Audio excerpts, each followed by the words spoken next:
Welcome everyone and welcome to All in All United. This is our review of the Watford game or loss to Watford on Sunday.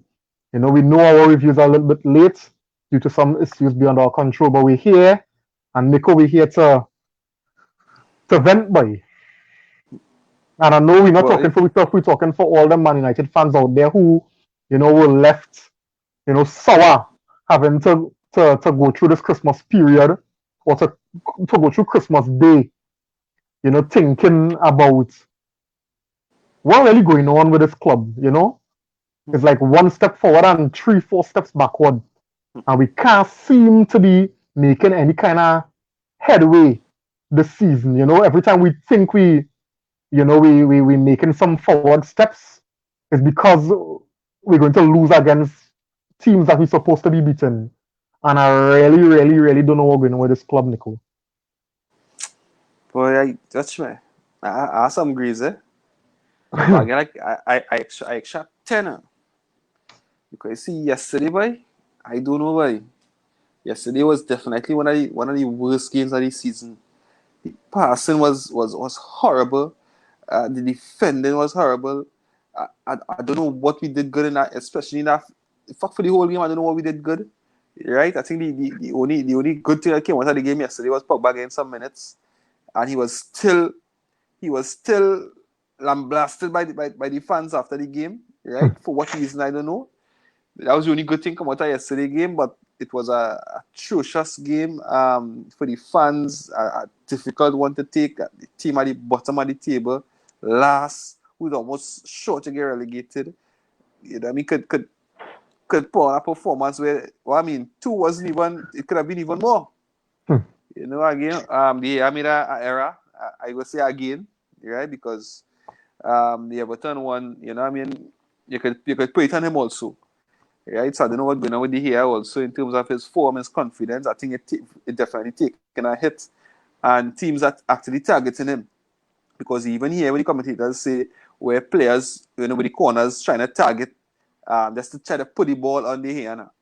So the mistakes continue to grow into his game. His confidence is definitely will be taking a hit. And I don't think the defenders even giving him that protection, because for every corner you're seeing two opposition players in front of him and inside of him with none of our players even trying to protect him now. So I think even all that making these things worse.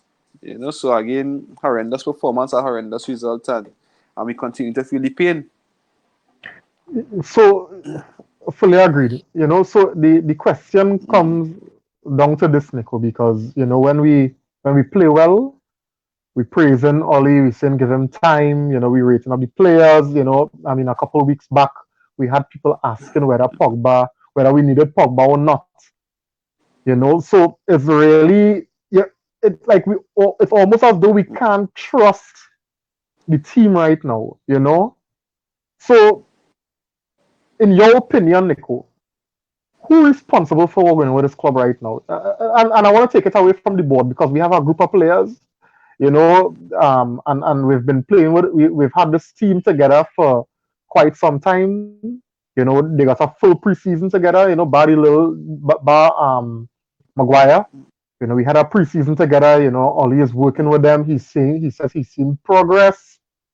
Is it now that Ollie is the problem in terms of not being able to improve the team on a tactical level, to beat the small teams or to beat a certain tactic when it's used against him?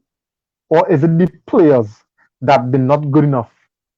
Because tomorrow we will play, Inter Milan or Juventus or Real Madrid, and these guys will win.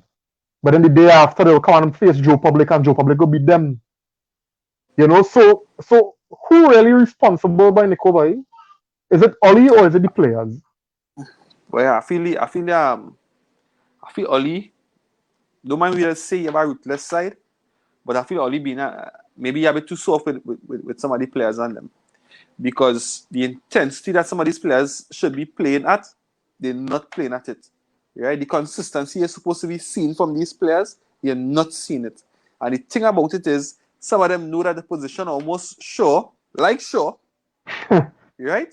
Look sure, that like the just don't care and they're not putting in the effort, right? Because for us to win these games, you have to be putting in the effort.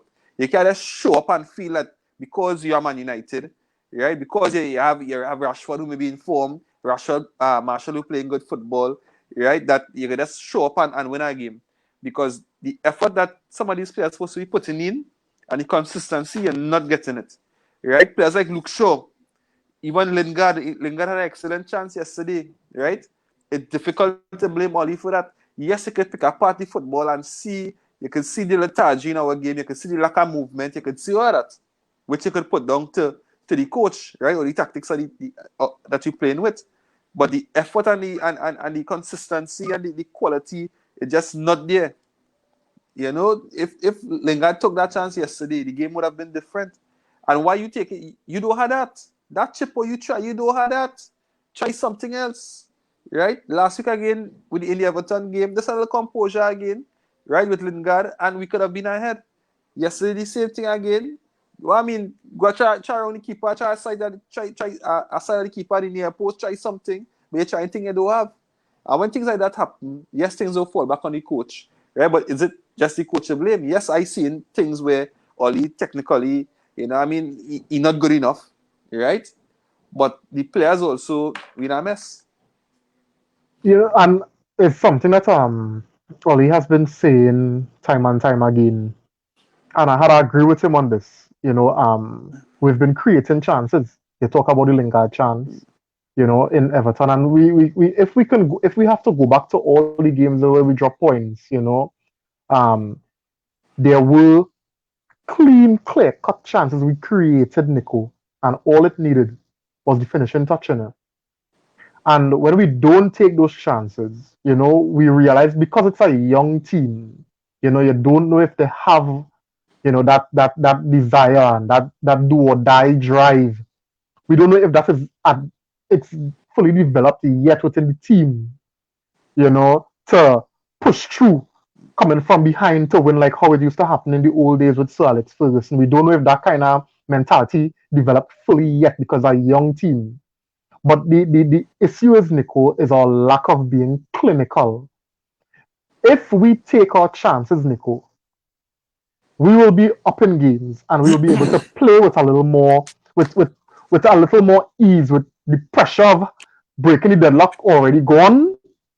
We can now settle and play to our game plan because now we will be forcing the team to come at us.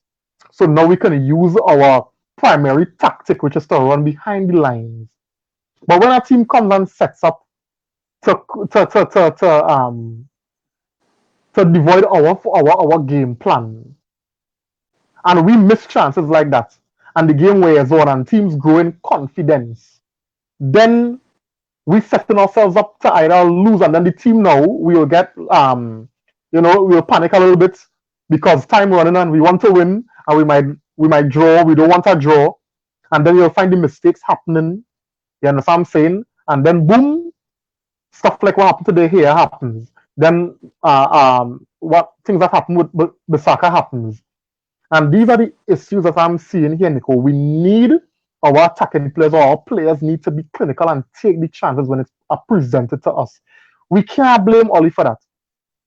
Oli's not the one kicking the ball out on the pitch. I agree with you that, Oli lacking, in plenty areas, sometimes the substitution, sometimes the team selections. I don't know if he studies his opposition. I mean, we don't want to give too much respect to opposition as how Mourinho used to do it. But I mean, by now we should know, the skill set of your players and how useful it will be against certain opposition. So in issues like that, I will say, all right, Oli has to learn. But you could lend that to, inexperience. But I am saying, Nico, once the likes of Lingard, Rashford, because these for me are the main culprits who has been, missing a lot of chances in front of goal. Once these guys take the chances, Nico, these games will be so different. Our team's a confidence team. Yeah. Again, well, I mean, if we playing like how yesterday, Watford sit back knowing that they would have gotten chances on the counter, right? We gave away the passing yesterday was horrible, right? McTominay had a horrible game yesterday. I think for some reason, like his form dipping a bit, right? But again, we still had to play him, right? Especially like how Pogba comes back now. If anybody had to be replaced, for me, had to be Lingard, right? With Pogba in the team, even McTominay might be able to step back up. Fred right now is playing at a high level, right? But to break down these teams that sitting deep, our wing backs had to be making an overlapping run on a consistent basis, and I don't think we've seen that. Nico, we Because don't have wing backs. We don't have wing right, backs. because when you make, even if let's make the run, because when you make the run, right, you're pulling a player with you and you're helping to open space, right? That way you're creating space now for maybe a true ball or maybe a right. But when your wing back sitting back, right? We know Wan-Bissaka again. Well, I mean, not a wing back, Yeah, right? we don't have wing As I was backs. talking to a guy, he's more center back, right? Exactly. So, but still, what I'm saying is make the run on a consistent basis, right? And it would help create that space. But every time when you're sitting back, then it's making it easier for teams to defend. And you're seeing that laziness in our play all the time. You're seeing that laziness because you're seeing times where we should be making that overlapping run and we're not making it. And to me, a lot of times it will make a big difference because I seen this and I saying, hey, let's make that run. And by this, what you pulling one man with you, that creating space for a true ball. But we're not making that overlapping run, and it costing us dearly. And boy, that's very stressful right now. No, I mean you're correct. Mm. But as I was saying, we do have wing backs. I am always confused to when I heard that Wan-Bissaka before he was converted to right back. That man was a winger. Boy, he And he couldn't even play for Jabloti as a he couldn't even play for Jabloti as a winger, boy. watch me. So we would love to see our fullbacks, overlap and create spaces for our wingers and our attacking players. I mean, we don't have wingers, we have attacking forwards. You Yeah. understand? And the purpose of the wingbacks is to create that space, to overlap and play the ball in. But we do have those play. We do have that in Wan-Bissaka. And well, I didn't want to talk about Shaw. Sure, that's lazy. Sure, that's lazy. He doesn't want to do it. Sure could do it, but he doesn't want to do it. I see more And they were promise. saying, I see more promise in Brandon Oli Williams. Mr. Nice Guy. Oli play Mr. Nice Guy because you had to get down him and like Sean him to make that run. And that way Mourinho used to bench him. Right? And you said let's say the only reason why Shaw had a good game because he was coaching him from the side. Right? Because he playing lazy. He had to consistently make that run because all other wing backs in the league doing it. All are No, doing it. You know, see that laziness and no other wing back play in the Premier League. I think I mean and I mean I really hope that as we are seen as fans, or you're seen as well, because we need that kind of work from our wing backs. We're not seeing it, and we're seeing where it's so very easy because sometimes when Rashford get the ball, the player that the wing back's supposed to take away, because he make the run now, we have 3 and 4 defenders on Rashford, trying for him to do some magic or to shoot from the corner flag and score. You understand? So we're beginning to see how heavily dependent our game is on individual moments of brilliance. And we don't have the mentality in our attack, when the going gets tough, to keep going. You know what I'm saying? So I'm expecting to see Rashford every game get the kind of performance you'll see that he gave us against Tottenham and against City. He needs the help and the support from his wing backs, and he's not getting that. And until Oli decide to make that kind of change and bring in the kind of wing backs we're looking for, or that the team needs to strive, we're going to continue to be frustrated like this. Yeah, and what I want to say before we even leave is that honestly, I think Pogba wasting the best time of his career right now at Man United. Right? Because at the end of the day, Pogba came onto the field yesterday and he was the best player on the field for the 15 minutes he played. Right? But for some reason, he's still being criticized. Pogba is at an age in his football where he should be winning things. He's a World Cup winner. And he wasn't a World Cup winner just by being on the team, or being a star on the team, or being an influential player on the team. Right? And right now he's wasting his best career, of his best time in his career. And if he leaves in the summer, honestly, I'll be happy for him. Honestly, I'll be happy for him. Because right now you're not seeing where, honestly, for myself, you're not seeing where in the next 2 or even 3 years that we'll really improve to compete with the likes of Liverpool and City.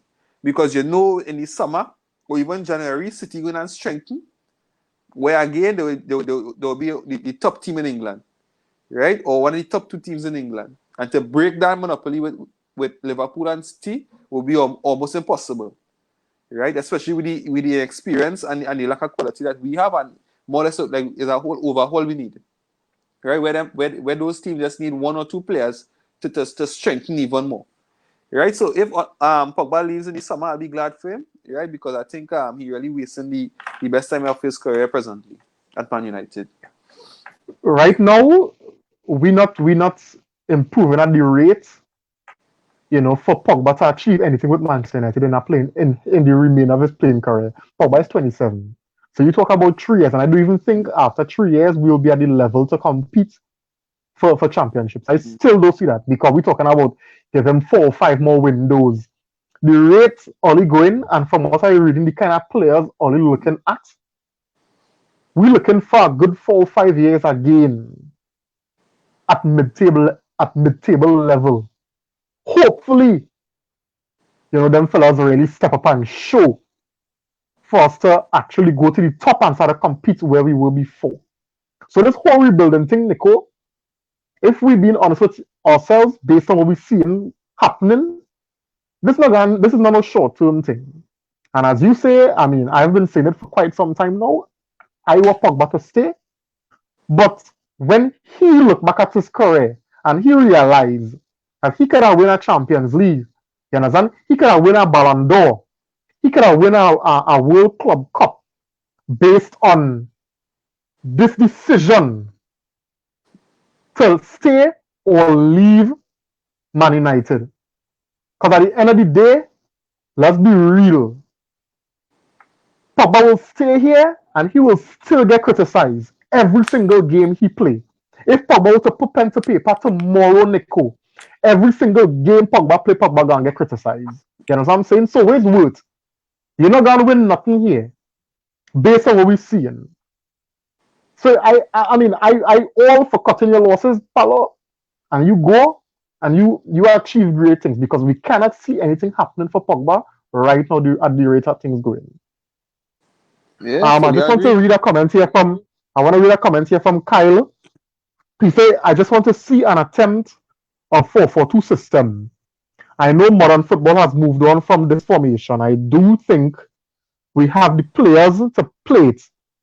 I do not think as well that we have gotten as bad as people think. Credit has to be given to other teams that has developed tremendously. I agree with you, Kyle, but at the same time, there's a lot better work that Oli could have done in the transfer window. Yeah, his naivety going into a season in one of the one of the toughest leagues in the world, I think, was very, very naive. You went in with McTominay, who is very inexperienced. Fred, who didn't find his feet until recently. That was a gamble. Matic going on in age. Pogba, your best midfielder, who had probably not there. I think that was kind of risky, So I don't think Oli went in to the season really ready for the season. He went in hoping that his one game plan, his primary game plan, worked.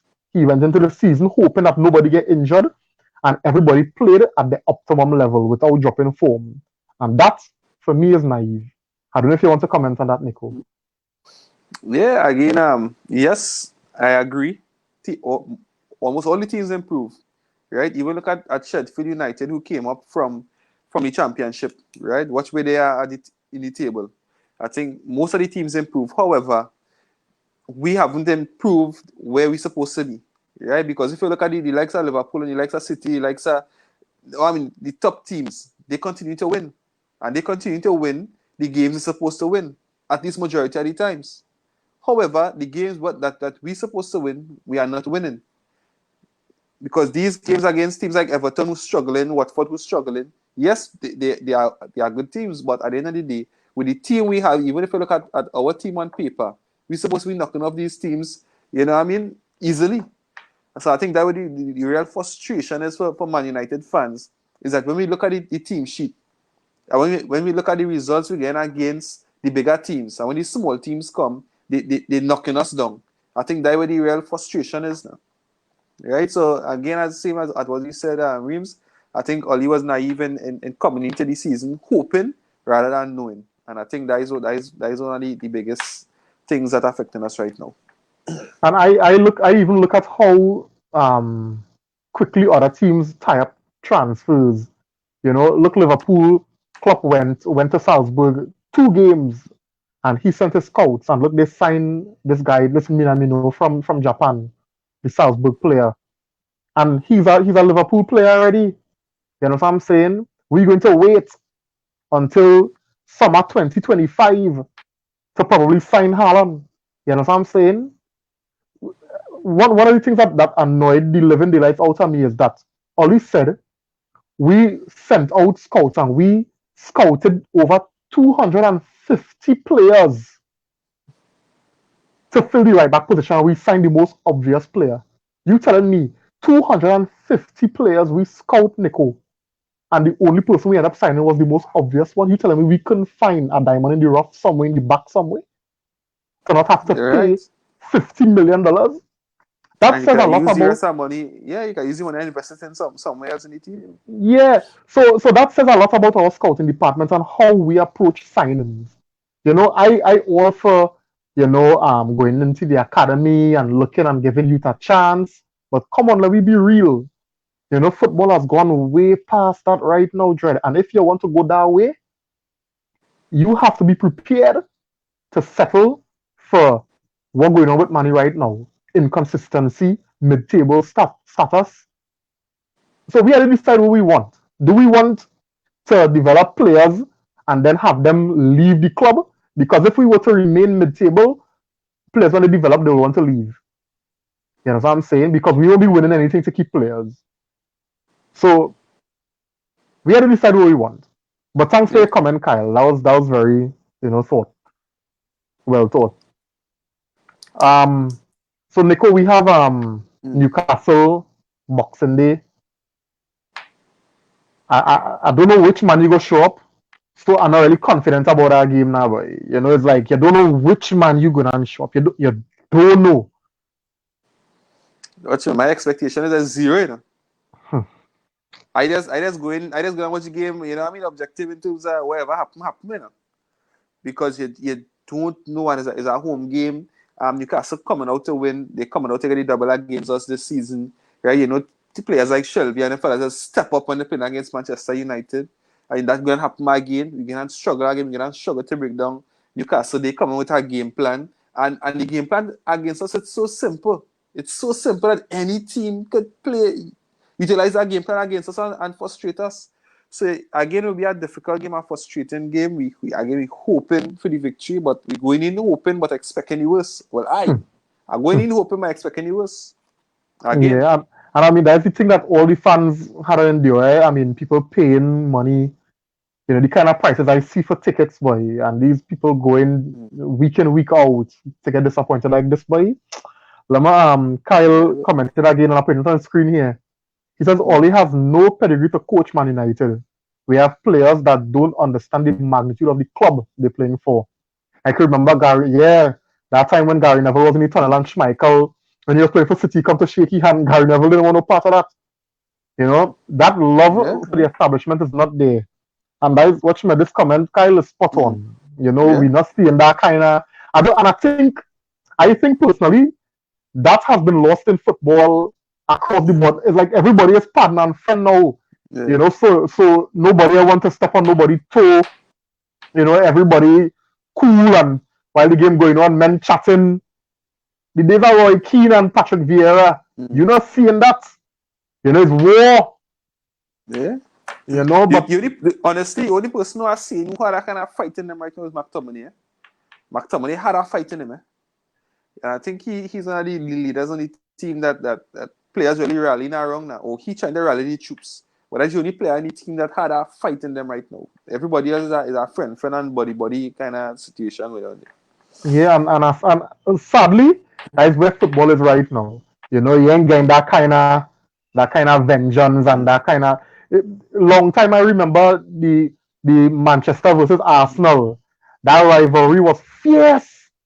Yeah. You know, now you seeing Ozil and Pogba hugging up before game and all kind of. So Kyle, it's true. It lost. Yeah.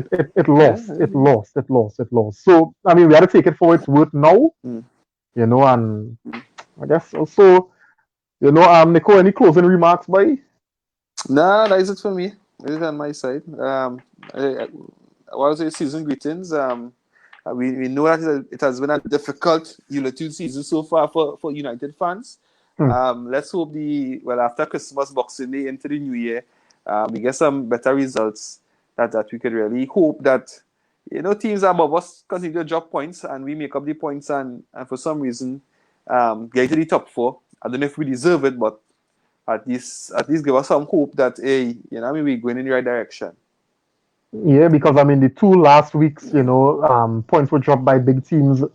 Chelsea lost last week, and Tottenham came and lost this week, and we were not able to capitalize. So let's just really hope that from Boxing Day it could be a turn for us because we have a real tight schedule in January. You know. So guys, thanks for tuning in. We will be here again to review the Boxing Day clash at home. You know, as we host Newcastle. As Nico said, we're hoping for one thing, but we kind of expecting something else. So, you know, we'll try to temper our expectations, you know, but at the same time, you know, we hope that we're able to get the 3 points. So, everyone, thanks again for tuning in. Remember, we're also on YouTube. You know, continue to like, subscribe, share. Have a blessed night. Good night.